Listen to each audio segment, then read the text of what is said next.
কবি জসীমউদ্দীনের নকশিকাঁথার মাঠ কাব্যে দ্বিতীয় পর্বের মতোই তৃতীয় পর্বে কাহিনীর প্রতি ছত্রে যার কথা লেপ্টে আছে সেই সাজুর রূপের বর্ণনা দিয়েছেন। সাজুর আসল নাম সোনা, তাকে সাজু বলেই ডাকে সবাই। হয়তো সমাজের রীতি অনুসারে যেমন বড়কে বড়ু, মেজোকে মাজু, সেজোকে সাজু বলে ডাকে, তেমনি হয়তো তার নামটি সাজু হিসেবে আখ্যায়িত হয়েছে। সে অত্যন্ত রূপবতী। বাঙালি আদর্শ মেয়েদের যে গুণাবলী থাকা দরকার সেই মতো সে যেন এক লাজুক লতা। ফুলের মতো কোমল হৃদয়ের সাজু যেন তুলসীতলার প্রদীপের মতো উজ্জ্বল এক শিল্পী। রামধনু রঙে আঁকা এক মানস প্রতিমা। আসুন দেখে নিই কবি কিভাবে এঁকেছেন তার ছবি। ওই গাঁখানি কালো কালো, তারি হেলান দিয়ে ঘরখানি যে দাঁড়িয়ে হাসে ছোনের ছানি নিয়ে।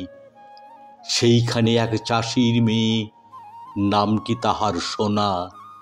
সাজু বলেই ডাকে সবে, নাম নিতে যে গোনা। লাল মোরগের পাখার মতো ওড়ে তাহার শাড়ি, ভোরের হাওয়া যাই যেন গো প্রভাতী মেঘনাড়ি। মুখখানি তার ঢলো ঢলো, ঢলেই যেত পড়ে, রাঙা ঠোঁটের লাল বাঁধনে না রাখলে তাই ধরে। ফুল ঝরঝর জন্তি গাছে জড়িয়ে কেবা শাড়ি, আদর করে রেখেছে আজ চাষিদের ওই বাড়ি। যে ফুল ফোটে সোনের ক্ষেতে, ফোটে কদম গাছে, সকল ফুলের ঝলমল গা ভরি তার নাচে।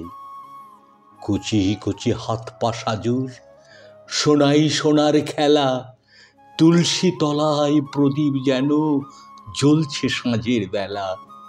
গাঁদা ফুলের রং দেখেছি, আর যে চাপার কলি, চাষির মেয়ের রূপ দেখে আজ তাই কেমনে বলি। রামধনুকে না দেখিলে কি বা ছিল ক্ষোভ, পাটের বনের বউটু বানি নাইকো দেখার লোভ।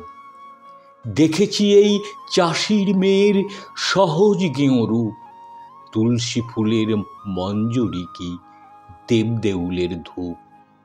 দু একখানা গয়না গায়ে সোনার দেবালয়ে জ্বলছে সোনার পঞ্চপ্রদীপ, কার বা পূজা বয়ে। পড়শিরা কয় মেয়ে তো নয়, হলদে পাখির ছা, ডানা পেলেই পালিয়ে যেত ছেড়ে তাদের গাঁ। এমন মেয়ে বাবা তো নেই, কেবল আছেন মা।